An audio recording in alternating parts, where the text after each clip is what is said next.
Shalom saudaraku yang dikasih Tuhan. Hari ini saya membagikan satu kebenaran firman Tuhan buat kita semuanya. Kiranya kita semua diberkati. Dan kita terus ya berdoa untuk situasi Indonesia, terutama dalam hal COVID. Ya, mari kita terus berdoa supaya vaksin yang ada itu benar-benar efektif untuk memberikan kesembuhan buat kita semuanya. Dan juga kita terus berdoa juga untuk saudara-saudara kita yang terkena dampak daripada bencana. Kiranya Tuhan memberikan kekuatan. Kalau kita punya berkat lebih, ayo kita bantu juga teman-teman kita. Hari ini saya mau membagikan satu kebenaran firman. Ya, saya mengambil satu tema, tidak menurunkan standar kebenaran. Tidak menurunkan standar kebenaran. Ya, itu temanya. Kenapa saudaraku? Ya, apalagi di masa sekarang ini, hati-hati. Jangan sampai kita hidup, kita menurunkan standar hidup kita. Artinya di dalam kebenaran. Karena kalau kita menurunkannya, berarti kita menjadi orang yang tidak benar di hadapan Tuhan. Ya, di masa sukar, di masa bagaimanapun, jangan turunkan standar hidup kita. Yang Allah sudah tetapkan kita harus bagaimana, mari kita tetap hidup seperti itu. Jangan turunkan atas alasan apapun. Hari ini kita akan belajar satu kebenaran di mana ada satu pribadi yang bernama Yusuf. Itu adalah pribadi yang bagi saya tidak menurunkan standar hidupnya. Ya, dia tidak menurunkan standar hidupnya. Terlebih dahulu mari kita buka di dalam Kejadian 39 ayat yang ke-10. Kejadian 39 ayat yang ke-10.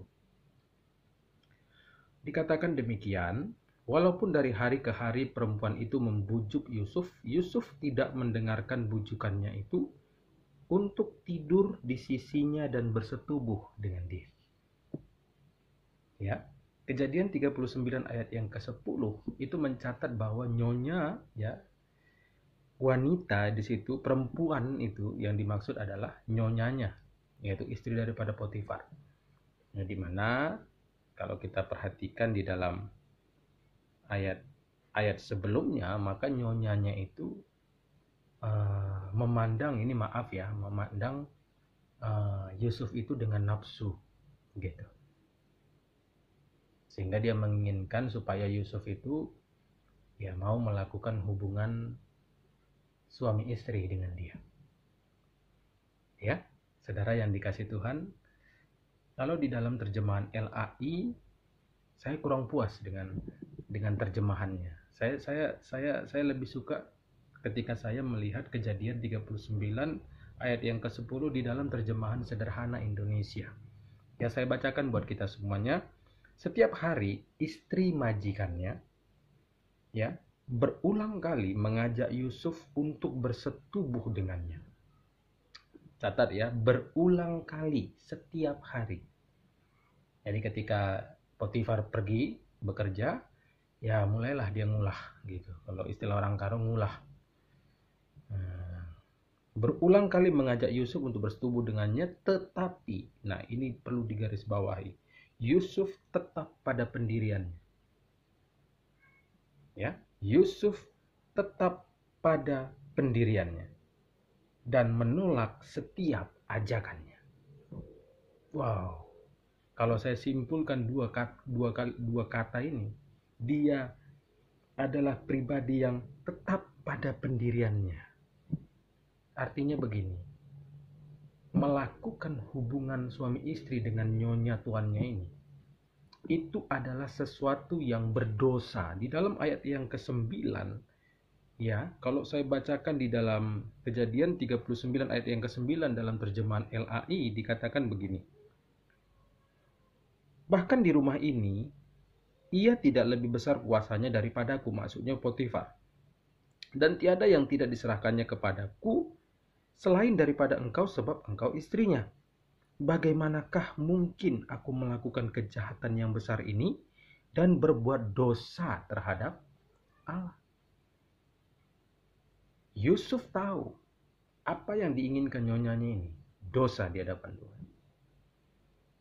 Di dalam ayat yang ke-10 dalam terjemahan sederhana Indonesia dikatakan dia tetap pada pendiriannya. Dia tidak goyah.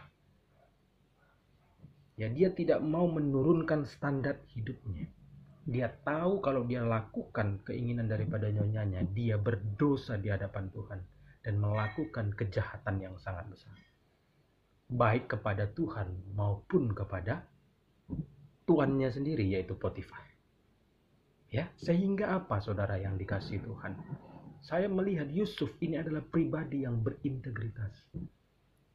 Ketika saya membaca tentang arti daripada integritas, pengertian-pengertian daripada integritas, salah satunya adalah orang yang berintegritas itu dia tidak akan menurunkan standar kebenaran dalam hidup. Tidak. Ya, ini dalam pengertian yang saya terima, yang saya lihat di dalam pembacaan saya melalui browser, ya, melalui internet. Nah, saya mencari kata integritas. Ya, jadi di situ disimpulkan bahwa orang berintegritas itu konsisten manusianya. Nah, sama seperti Yusuf adalah dia tetap pada pendiriannya, konsisten. Walaupun mungkin saya yakin itu nyonyanya menggunakan berbagai macam cara untuk menggoda dia. Nah, ini menunjukkan bahwa Yusuf itu adalah orang yang berintegritas, yang tidak menurunkan standar hidupnya di hadapan Tuhan. Ya, orang berintegritas itu tahu apakah itu dosa atau tidak. Makanya saudaraku yang dikasih Tuhan, saya berharap kita mau menjadi orang-orang yang berintegritas. Ya, dimana setiap kita jangan menurunkan standar kehidupan kita. Jangan. Oke, orang bergosip yang nggak usah kita ikut di situ, gitu. Nggak perlu diikutin itu. Orang mau berencana yang nggak benar ya nggak usah kita ngikut-ngikut. Ya, orang mau korupsi misalkan kita yang kerja di kantor, ya kawan-kawan kita mau korupsi, ya kita nggak mau. Kita jangan lakukan itu, gitu ya. Jadi segala sesuatu yang berdosa itu memang kita nggak bisa lakukan sebagai orang-orang yang berintegritas. Makanya seseorang akan kelihatan dia berintegritas atau tidak adalah dilihat dari konsistensinya. Ya, sekali enggak gitu. Dia tahu batasan kehidupan dia. Walaupun kita ini adalah pribadi yang diberikan Tuhan, ya, makhluk ciptaan Tuhan yang diciptakan Tuhan dengan kehendak bebas. Tetapi kita tahu meskipun kita berada di dalam kehendak bebas, kita tahu batasan kehidupan kita. Dan batasan itu tidak bisa kita lewati. Artinya kalau kita lewati, kita berdosa di hadapan Tuhan. Nah, sekarang mari kita lihat situasinya, ya. Situasi daripada peristiwa itu. Nah, di dalam ayat yang ke-11, ya, saya bacakan buat kita semuanya. Pada suatu hari masuklah Yusuf ke dalam rumah untuk melakukan pekerjaannya. Sedang dari seisi rumah itu seorang pun tidak ada di rumah. Itu dalam terjemahan LAI. Tidak ada satu orang pun berada di rumah. Nah, dalam terjemahan sederhana Indonesia dikatakan begini. Pada suatu hari Yusuf sedang melakukan tugas-tugasnya dan kebetulan tidak ada pekerja lain di rumah. Jadi pada saat itu memang sepi di dalam rumah. Ya, jadi suasananya itu sepi orang. Hanya dia masuk ke dalam rumah itu untuk mengerjakan pekerjaan dia, dan nggak ada orang lain di dalam rumah selain dia dan nyonyanya. Ini situasinya. Lalu kalau kita lihat situasi kedua, ya, ayat yang ke-7. Di dalam terjemahan sederhana Indonesia dikatakan, waktu pun berlalu, istri Potifar mulai menaruh hati pada Yusuf. Dia berkata kepada Yusuf, marilah bersetubuh denganku. Nah, dalam terjemahan LAI itu dicatat begini, ya. Selang beberapa waktu, istri tuannya memandang Yusuf dengan birahi. Lalu katanya, marilah tidur dengan aku. Nah, situasi kedua adalah yang mau istri Potifar, bukan Yusufnya, ya. Nah, ini kita harus lihat konteks kasusnya, situasi kasusnya bagaimana, supaya kita lebih mengerti. Yusuf itu situasinya tidak ada orang lain loh. Hanya dia dan nyonyanya di dalam rumah. Lalu nyonyanya kok yang mau, bukan dia. Ya? Kalau tidak berintegritas, waduh.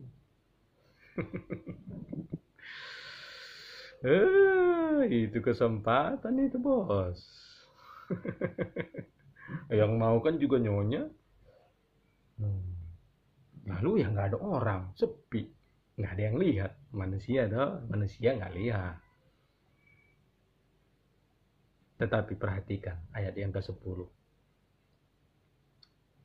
Meski berulang kali nyonyanya itu meminta Yusuf untuk tidur bersama dengan dia, meski situasi rumah sepi, tapi Yusuf tetap pada pendiriannya dan menolak setiap ajakannya. Orang berintegritas, dia akan menolak segala hal yang mengandung dosa.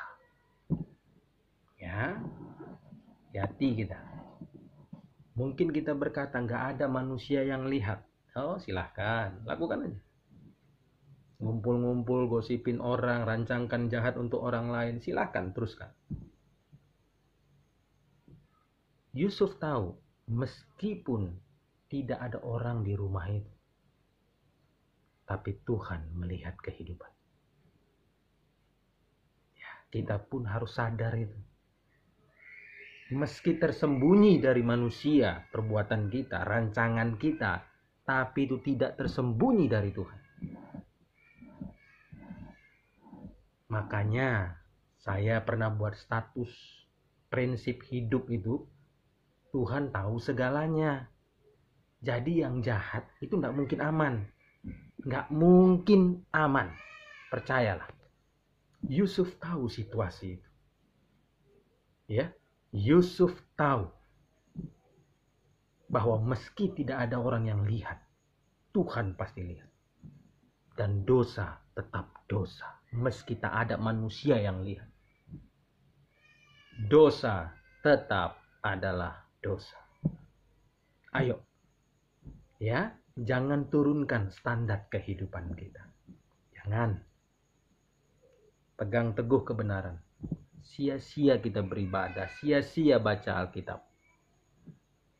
Ya, karena Alkitab yang kita baca itu adalah kebenaran di sini.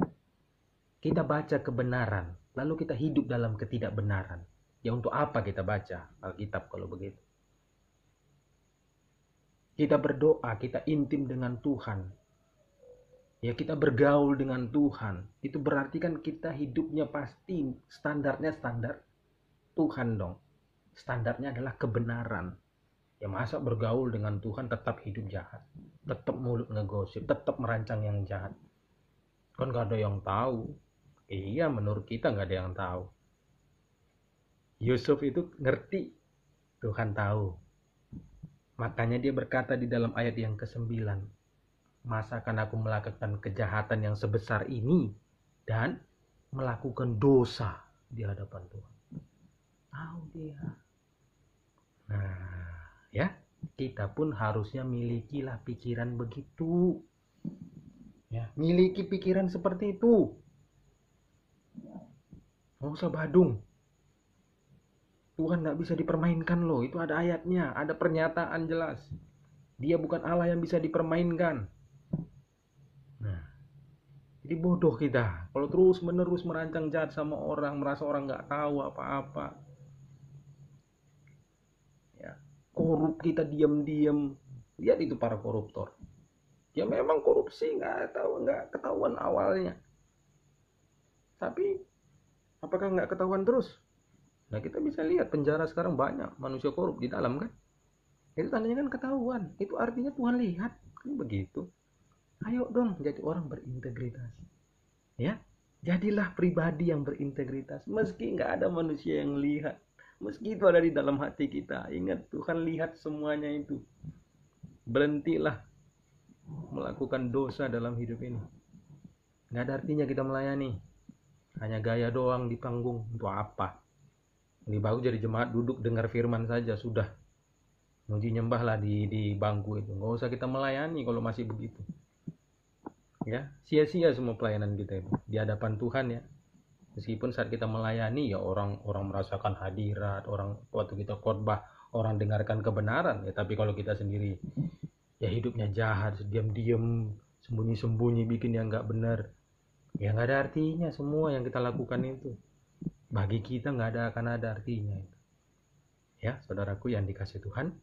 Nah, ini yang pertama yang perlu kita lihat.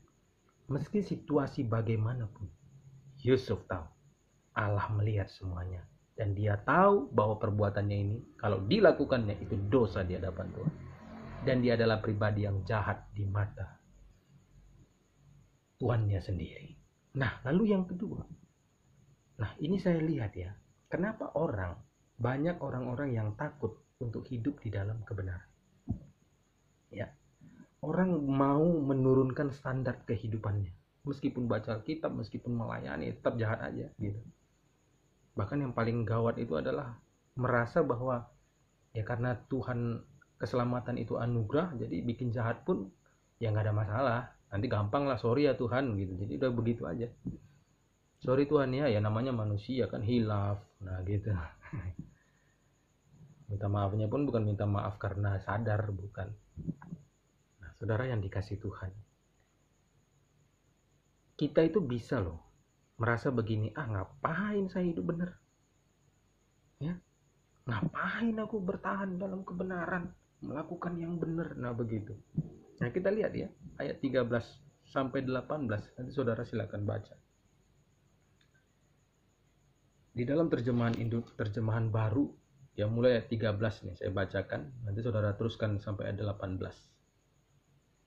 Ketika dilihat perempuan itu bahwa Yusuf meninggalkan bajunya dalam tangannya dan telah lari keluar, dipanggilnyalah seisi rumah itu. Lalu katanya kepada mereka, lihat dibawanya kemari seorang Ibrani supaya orang ini dapat mempermainkan kita. Orang ini mendekati aku untuk tidur dengan aku, tetapi aku berteriak-teriak dengan suara keras, dan selanjutnya sampai 18. Saudara yang dikasih Tuhan, yang dilakukan Yusuf adalah kebenaran loh di hadapan Tuhan. Diajak untuk tidak benar, dia nggak mau. Dia tidak menurunkan standar kehidupannya. Tetapi perhatikan di sini.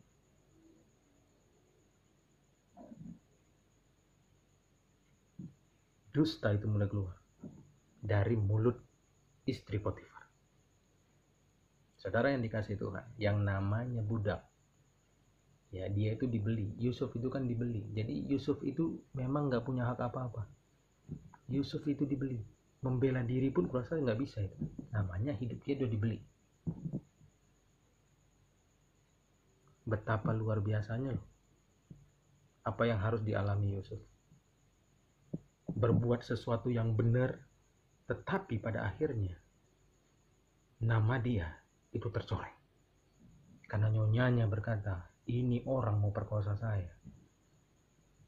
Orang-orang yang satu rumah, ya pembantu apa semua, pekerja kebun mungkin, daripada Potifar itu, yang selama ini mengagumi Yusuf. Waduh, saya yakin pada saat itu, ketika nyonyanya bicara begitu, waduh berubah semua ini. Ya, terkadang kita bikin benar, digosipin orang. Ya, kita capek kerja, kita capek ini, capek itu, kita kerjakan segala sesuatu dengan baik. Wah, ada aja mulut orang begini. Berusaha menghancurkan kehidupanmu. Ya kan, kadang-kadang kan kalau situasi seperti itu membuat kita, aduh ngapain aku hidup benar. Apalagi kita lihat enggak ada pembelaan. Kalau kita lihat di sini, bahkan di dalam ayat yang ke-19 sampai 20, Yusuf itu dipenjarakan loh sama tuannya. Nah, karena yang ngomong kan nyonya masalahnya. Orang-orang lain yang pada saat itu adalah bawahan daripada suruhan daripada Potifar. Ya nyonyanya bicara begitu, ya mereka yakin lah. Nama Yusuf jelek. Padahal Yusuf menjaga nama baik tuannya sendiri dan nama baik nyonyanya. Tetapi itu yang harus dialami oleh Yusuf loh. Bahkan dijebloskan dalam penjara. Tuh. Ya, saya perhatikan begini ya, kenapa kita itu tidak berani untuk hidup benar, untuk hidup di dalam standar. Kita berani untuk menurunkan standar kehidupan kita. Karena seringkali kita mengalami seperti ini, kita tidak siap kondisi seperti Yusuf ini kita alami. Dan ini saya hanya mau katakan hati-hati dengan hal itu. Ya, kita tidak siap dengan situasi Yusuf ini. Yusuf bikin benar, justru digosipin, justru diberitahu ketidakbenaran tentang dia, justru dijebloskan dalam penjara tanpa alasan yang diselidiki dulu gitu. Ya menderita dia. Ya. Jadi seakan-akan begini loh saudara. Ketika kita hidup benar itu seolah-olah kita lihat orang yang berusaha hancurin kita, kok beruntung banget ya dia ya gitu.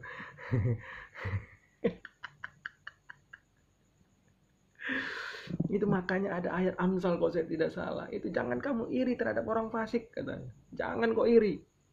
Ya, kadang-kadang kita diperhadapkan dengan situasi seperti itu. Udah berjuang hidup benar dan menurunkan standar hidup. Kok saya yang menderita sih, mana sih Tuhan? Nah kan begitu.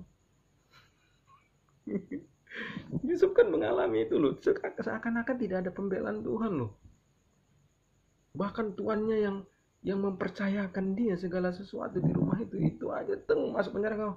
Ya, itu aja sih tuh. Betapa luar biasanya. Ya. Padahal bukan melakukan yang jahat. Dia melakukan apa yang benar. Nah, nama dia tercoreng, masuk penjara pula. Iya ya. Kerasa kalau tadi Yusuf bukan orang yang kuat imannya, mungkin dia akan berpikir begini, tahu kalau begini yang terjadi, lebih bagus lah saya ikutin maunya saya kan gitu. Secara manusia ya, ini saya bicara secara manusia. Nggak siap kita dengan situasi begini terkadang. Ya, makanya udahlah turunkanlah standar hidup kita. Tuhan ngerti lah. Nah ini yang repot ini. Itu orang nggak berintegritas sebenarnya. Karena orang berintegritas itu kebenarannya itu tetap segitu. Standarnya nggak akan dia ubah. Nggak naik turun. Ya, walaupun untuk seperti itu memang perlu perjuangan, perlu proses, perlu masa. Ya saudara yang dikasih Tuhan. Ya, ini dia ya. Itu kira-kira gambaran kalau dalam hidup kita sudah buat yang benar, kita sudah berusaha.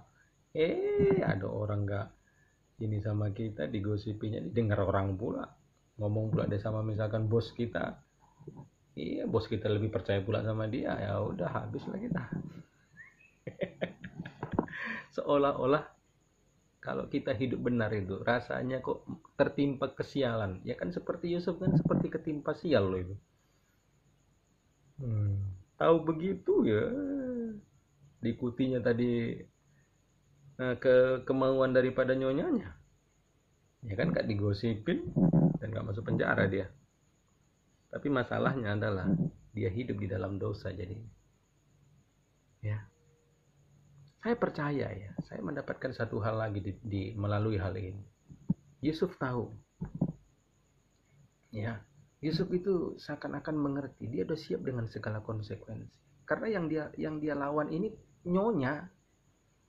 Ya, kalau sama-sama pembantu, kalau pekerja-pekerja lainnya gampang gitu. Ini nyonya loh yang dia lawan. Yang dia tolak itu nyonyanya. Ini tahu dia ini. Saya yakin dia punya rasa juga ini nih bakalan ini. Nah seperti itu. Ya saudaraku yang dikasih Tuhan.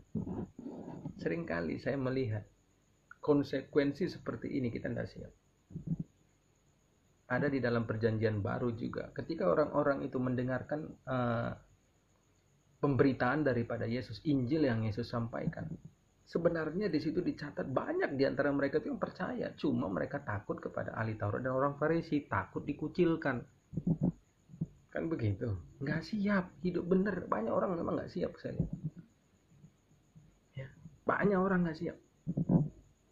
Karena apa? Kadang-kadang kita melihatnya, aduh udah hidup bener konsekuensinya begini, gitu. Seakan-akan itulah realita kalau hidup benar. Kita tidak melihat lagi kepada takut kepada Tuhannya, bukan lagi di situ standar hidup kita. Ini yang bikin bahaya.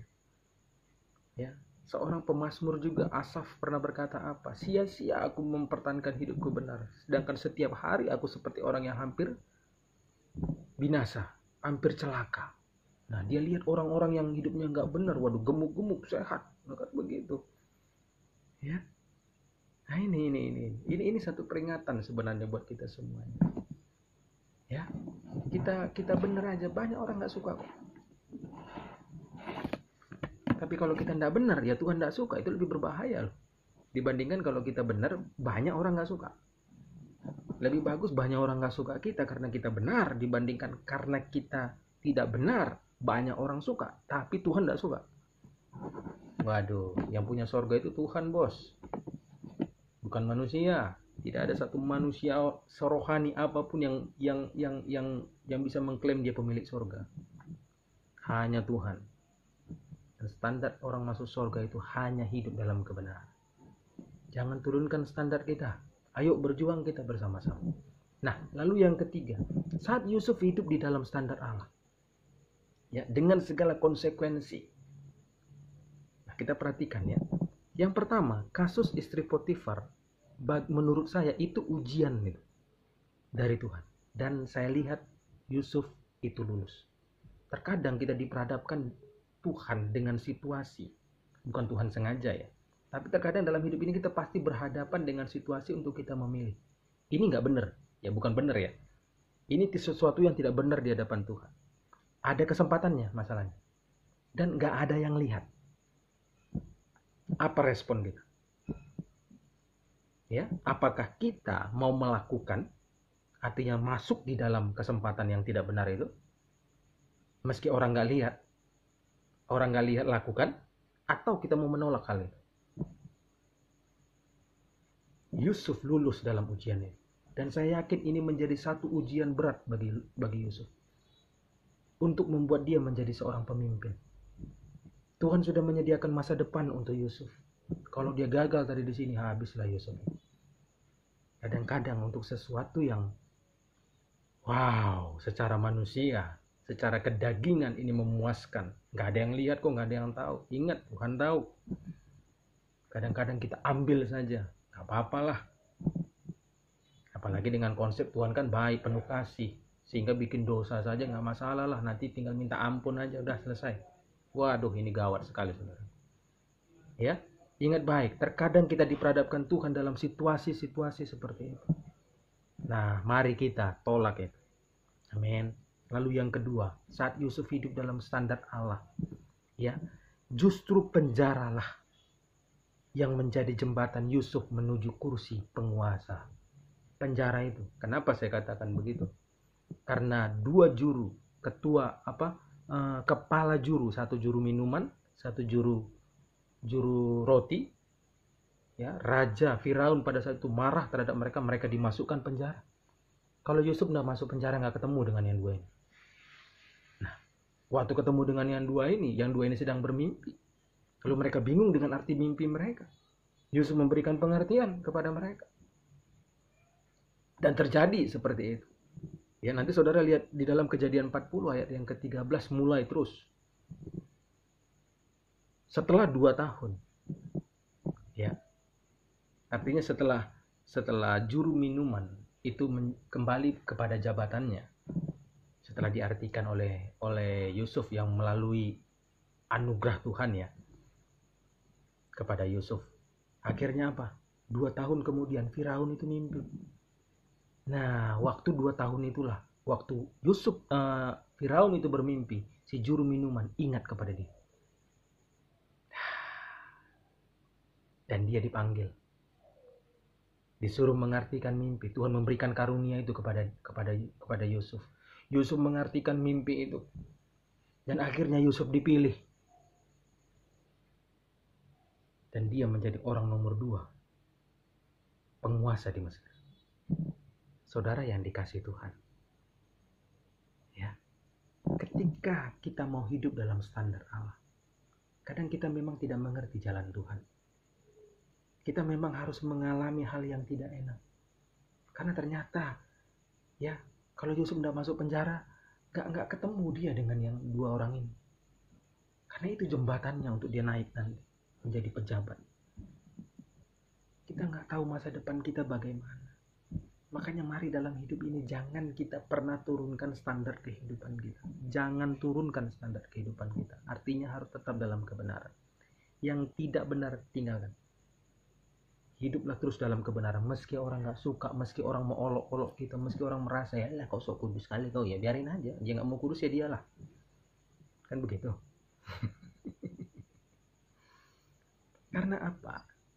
Tersedia akhirnya masa depan. Nah ini dia. Kalau kita di dalam kondisi yang ruwet sekarang ini, kita tetap menginginkan pengharapan itu ada. Ayo kita jangan turunkan standar kehidupan kita. Jangan gara-gara kondisi beralasan di hadapan Tuhan. Nggak bisa, saudaraku. Ya, ayo. Hiduplah di dalam standar kebenaran Allah. Jangan turunkan standar kehidupan kita. Kiranya firman ini memberkati kita semuanya. Ayo hidup berintegritas. Tuhan Yesus memberkati kita. Amin.